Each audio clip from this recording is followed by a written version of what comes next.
ये बहुत बड़ी जीत है स्टूडेंट की।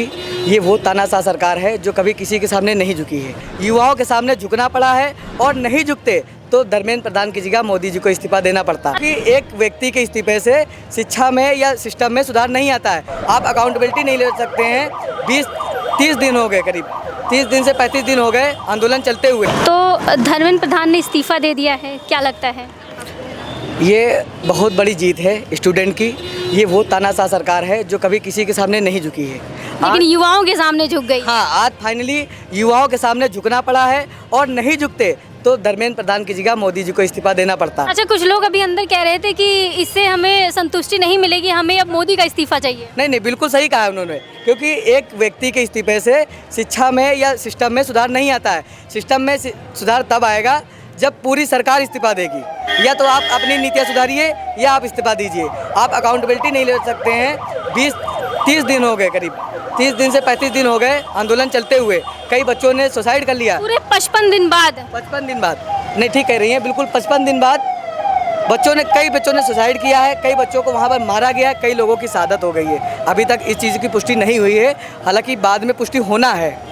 वहाँ पर बच्चों के साथ डंडों में कीले लगा के मारा गया। मोदी जी भाषण देते हैं बेटी बचाओ बेटी पढ़ाओ, महिलाओं की सुरक्षा को लेकर, नहीं, और किस तरह वहाँ महिलाओं के साथ बदतमीजी की गई, अभद्रता की गई। बिल्कुल, पूरी दुनिया ने देखा है कि किस तरीके से महिलाओं के साथ नोचा खोचा गया है, उनके कपड़े फाड़े गए हैं, उनके साथ पुलिसकर्मियों ने मारपीट की है, बदतमीजी की है, उनको नोचा गया, घसीटा गया है। आरएसएस के गुंडे भी इसमें शामिल थे जो बिना वर्दी के, बिना कपड़े के थे। सरकार इनकी पुष्टि करे, नहीं तो सरकार का भी इस्तीफा मांगा जाएगा। अच्छा, क्या लगता है आपको कि जिस तरीके से ये प्रदर्शन हो रहा है, जिस तरीके से युवाओं में काफ़ी ज़्यादा गुस्सा भरा हुआ है, कहीं ना कहीं 2027 का जो चुनाव आने वाला है उसमें कुछ परिवर्तन देखने को मिल सकता है? हाँ, बिल्कुल इफेक्ट पड़ेगा, क्योंकि 80% युवा वोटर है और वोटर ही डिसाइड करते हैं। इस प्रदर्शन में सिर्फ युवा ही शामिल नहीं है, बड़े बुजुर्ग भी शामिल हैं। हाँ, कई डॉक्टर्स की उसमें भी शामिल हैं, बिल्कुल, किसान भी शामिल हैं, बूढ़े भी हैं, गार्जियन भी हैं, बच्चे भी हैं, लेडीज़ भी हैं, जो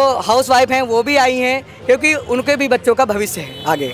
और ये चंद्रशेखर आज़ाद जी आप लगातार देख रही हैं कि जंतर मंतर पर पूरी दुनिया ने देखा है कि चंद्रशेखर आज़ाद जी बने रहें। संसद के अंदर 3 दिन उन्होंने भूख हड़ताल करी, उसके बाद सरकार को फाइनली झुकना पड़ा। चंद्रशेखर आज़ाद जी ने पूरे देश में आंदोलन का ऐलान किया। ये सरकार तानाशाह है और इस सरकार को फाइनली झुका दिया है लोगों ने। और इस जेएनजी को बहुत बहुत शुभकामनाएं हैं। और अभी हमारी जीत नहीं हुई है। जेएनजी ने अपना दम दिखा दिया। जेएनजी ने अपना दम दिखा दिया अभी, लेकिन जीत नहीं हुई है। अभी जो बच्चे शहादत दिए हैं, जो बच्चे सुसाइड किए हैं, उन लोगों को 1 करोड़ रुपए का मुआवजा भी मिलना चाहिए। और जो बच्चे वहाँ पर मारे गए हैं, जिन गुंडों ने मारा है, उनको जेल के भीतर डालना चाहिए। एनएसए के तहत उनके ऊपर कार्रवाई होनी चाहिए। अच्छा, क्या लगता है, कुछ लोग कहते हैं कि ये जो प्रदर्शन हो रहा है और अभी हाल ही में राम मंदिर का मुद्दा भी आया था, तो कहीं ना कहीं इन सब प्रदर्शन की वजह से राम मंदिर का मुद्दा दबा दिया गया है। बिल्कुल। और ये नकली हिंदू हैं, ये चंदा चोर लोग हैं, ये वोट चोर हैं, चंदा चोर है। ये ना देश को संभाल पा रहे हैं, ना मंदिरों को संभाल पा रहे हैं, ना स्टूडेंट को संभाल पा रहे हैं, ना शिक्षा संभाल पा रहे हैं। राम के नाम पर सत्ता पाई, राम के नाम पर लूट कर रहे हैं। और वो हिंदू, उन हिंदुओं पर भी सवाल बनता है जो सवाल मोदी जी से नहीं कर रहे हैं, जो सरकार से सवाल नहीं कर रहे हैं कि चंदा चोर कौन है और चंदा चोरी किसने किया है, या चंदा चोरों को अभी तक क्या सज़ा दी गई है। उसकी अकाउंटेबिलिटी कोई नहीं ले रहा है। मंदिर की जैसा कि ये लोग कहते हैं कि मैं धर्म का रक्षक हूँ, भाजपा अपने आप को धर्म का रक्षक बताती है और भाजपा के लोग ही, आरएसएस के लोग ही मंदिर में जो लूटे गए हैं, जो चोरी हुई है, उसमें आए हैं। जी, क्या कहना चाहेंगे आप? धर्मेंद्र प्रधान ने इस्तीफा तो दे दिया है। धर्मेंद्र प्रधान ने इस्तीफा जो दिया उससे हम लोग ठीक तरह से संतुष्ट नहीं हैं, क्योंकि और भी मांगे हैं आपकी। इस्तीफा जो दिया है मोदी जी को ही दिया है और मोदी जी ने इस्तीफा के धर्मेंद्र। अच्छा, अभी कुछ बच्चे अंदर कह रहे थे कि जो इस्तीफा दिया गया है, तो ये हो सकता है कि 27 को चुनाव आने वाला, हो सकता है युवाओं को बहलाने की कोशिश की गई है या उनके साथ कुछ चाल चली जा रही है, ऐसा कुछ भी है? युवा बहलने वाला नहीं, इनका जो एक नारा था 400 पार, अब की बार होगा अंतिम संस्कार। अच्छा, जाग चुका है। अब की बार अंतिम संस्कार किसका अंतिम संस्कार? 400 पार, 400 पार का ही अंतिम संस्कार। जी, क्या कहना चाहेंगे? भाजपा सरकार का अंतिम संस्कार होगा आपके 2027 पूरी तरीके से निपटाने की। बिल्कुल बिल्कुल शुरू हो गई है कोशिश। बिल्कुल बिल्कुल पूरी तरीके से आपकी भाजपा सरकार जा रही है। किसको लाना चाह रहे हैं इस बार? आपकी नवयुवक तो है ही, और बाकी बुद्ध और ये प्रबुद्ध जन जितने भी 27 में आप किसको लाना चाह रहे हैं? हमारे से तो अपने ही समाज से, हमारा जो दलित समाज से है, हम अपने भाई चंद्रशेखर भाई को दलितों लाए की हुए बात हैं। करेगा, जो शिक्षा की बात करेगा, जो रोजगार की बात करेगा, जो देश हित में बात करेगा, जो देश के लिए देश के मुद्दे उठाएगा, स्टूडेंट के मुद्दे उठाएगा, हम उसके साथ। कहीं ना कहीं कह सकते हैं कि जो तानाशाही सरकार है ये युवाओं के आगे आखिरकार झुकी गई। बिल्कुल बिल्कुल, और ये आपको भी बहुत बधाई, क्योंकि आप भी एक युवा हैं और देश के सभी लोगों युवाओं के लिए बड़ी बात है। बहुत बड़ी बात है। पिछले 55 दिनों से वो लगातार प्रदर्शन कर रहे हैं। बिल्कुल, उनको पुलिस की लाठियां खा रहे हैं। उनको चाइना का एजेंट बताया गया, उनको पता नहीं कहाँ से फंडिंग आ रही है देश की। मतलब सरकार ये तो पता कर लेती है कि फंडिंग कहाँ से आ रही है, लेकिन पेपर लीक कहाँ हुआ है, किसने किया, क्यों कराया, कैसे कराया, ये नहीं पता कर पाती है सरकार। ये नहीं पता कर पाती जब किसी बहन का बेटी का रेप होता है। सरकार ये नहीं पता कर पाती है जब राम मंदिर में चोरी हो जाती है। सरकार ये नहीं पता कर पाती है जब किसी दलित को जूते में पानी पिलाया जाता है कि वो कौन लोग हैं। सरकार ये नहीं पता कर पाती है कि जब हाथरस में लड़की सरकार तो कहती है ना कि हम दलितों के साथ हैं। नहीं, कोई किसी के साथ नहीं है, ये सब प्रोपेगेंडा है, ये मीडिया का चलाया हुआ प्रोपेगेंडा है। सरकार तो अपने मंदिर के साथ नहीं अच्छा, है। राम मंदिर में भी बताओ चोरी हो गई। जब सरकार अपने मंदिर के साथ नहीं है तो हम युवाओं के साथ कैसे हो सकती है?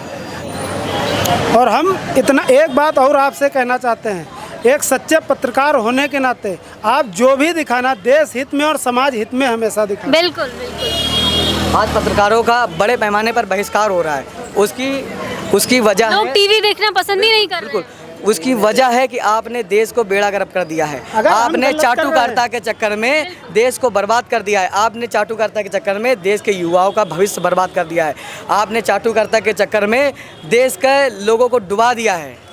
इतना भी चाटुकारिता नहीं सही होता है। माना कि आपके ऊपर प्रेशर है, दबाव है, सत्ता है, सत्ता का इतना दुरुपयोग नहीं करना चाहिए कि अगर विपक्ष बोलता है तो एंटी नेशनल हो जाता है वो, अगर युवा बोलता है तो देशद्रोही हो विपक्ष को जाता भी है। डिटेन किया गया। हाँ, मुस्लिम बोलता है तो पाकिस्तानी हो जाता है, देशद्रोही हो जाता है।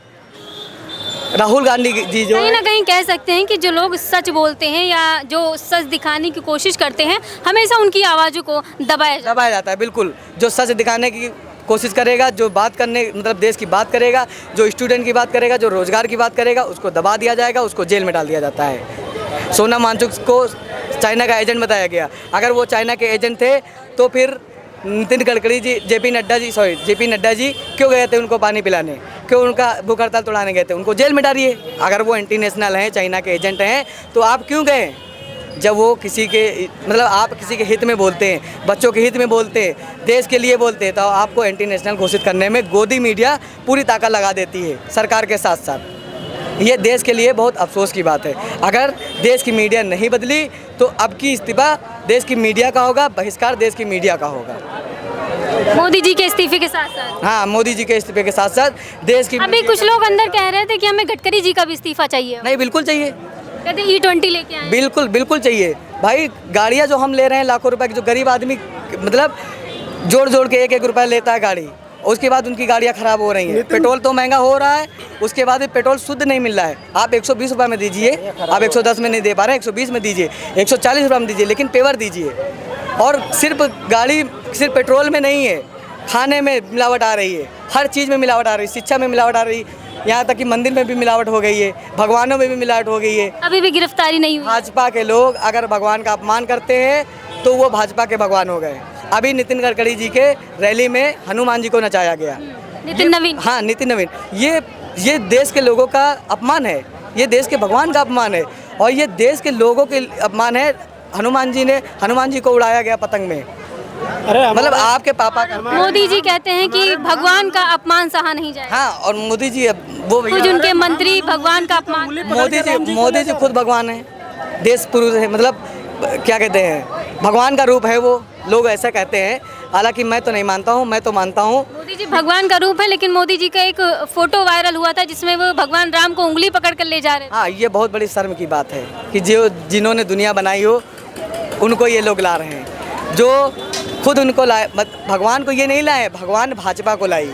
भगवान के नाम पर ये भाजपा को लाए, भगवान के नाम पर अडानी अंबानी को ये चंदा पहुंचा रहे हैं। भगवान के नाम पर इनका प्रोग्रेस हो रहा है, भगवान के नाम पर भाजपा का प्रोग्रेस हो रहा है। विकास के नाम पर अगर किसी का विकास हुआ तो भाजपा का हुआ है, भाजपा के नेताओं का हुआ, भाजपा के सांसद का हुआ, भाजपा के विधायकों का हुआ है। कुछ लोग कहते हैं कि भगवान के नाम पर ही सत्ता में आए हैं, लेकिन उन्हीं भगवान को ही नहीं छोड़ा। बिल्कुल, ये अपने आप को बताते हैं ना कि हम हिंदू के रक्षक हैं, भगवान के रक्षक हैं, और इन्होंने भगवान को ही नहीं छोड़ा, ना मंदिर को छोड़ा। मंदिर से चंदा चोरी हो गया, उसके बाद ये कहते हैं कि दूध का दूध, पानी का पानी हो जाएगा, अभी तक नहीं हुआ है। यहाँ तक कि ऐसे ऐसे आश्रम हैं। अभी मैं आपको उन्नाव का एक केस देता हूँ, आप नंबर मेरा ले लीजिए, मैं आपको डिटेल भेज दूँगा। उन्नाव में एक आश्रम था, जिस आश्रम में एक लड़की को पूजा हत्याकांड, उन्नाव का देख लीजिएगा आप, देवानंद करके आश्रम है। उस आश्रम में लड़की को 18 दिन तक बंधक बनाकर रखा गया, दुष्कर्म किया गया, उसके साथ दुष्कर्म किया गया, उसको मार के उसी आश्रम में गाड़ दिया गया। उस आश्रम को गिराने का ऑर्डर आया था, बुलडोजर का ऑर्डर आया था, लेकिन अभी तक, अभी मैं हाल ही में गया था, वहाँ का लाइव वीडियो मैं आपको भेज दूँगा, उसमें सील लगा हुआ था, सील भी खुल गया है और किसी भी प्रकार का बुलडोजर नहीं चला है। वो मंदिर प्रॉपर चल रहा है, जिस मंदिर में एक दलित बिटिया का रेप किया जाता है, पूजा हत्याकांड, जो उन्नाव का सबसे चर्चित हत्याकांड था। आप सर्च करके देख लीजिएगा, 2021 का। दलितों का शोषण हो रहा है मंदिरों में, दलितों के साथ गलत हो रहा है। उसके बाद भी यहाँ जौहर यूनिवर्सिटी में बुलडोजर चलने के लिए रेडी हो गया है। पूरी नीतियाँ लगा रही है सरकार कि किससे कैसे इसके ऊपर बुलडोजर चलाया जाए, लेकिन अभी तक क्या लगता है चल जाएगा? नहीं। क्यों चलेगा? क्यों चलेगा? हम जीएनजी जिसके पीछे खड़े हो जाते हैं, उसके ऊपर आँच नहीं आने देते हैं। अगर हमारी जान जाएगी तो हम जान आज साबित भी हो गया कि जेनजी में बहुत ताकत है। हाँ बिल्कुल, हम लोग अगर हमारी जान गई तो हम जान देकर भी जीएनजी उसको, जौहर यूनिवर्सिटी को बचाने का काम करेंगे। बहुत बहुत धन्यवाद। जय भीम, जय भारत। तो देख सकते हैं अभी समर्थकों में भी काफ़ी ज़्यादा आक्रोश है यहाँ पे।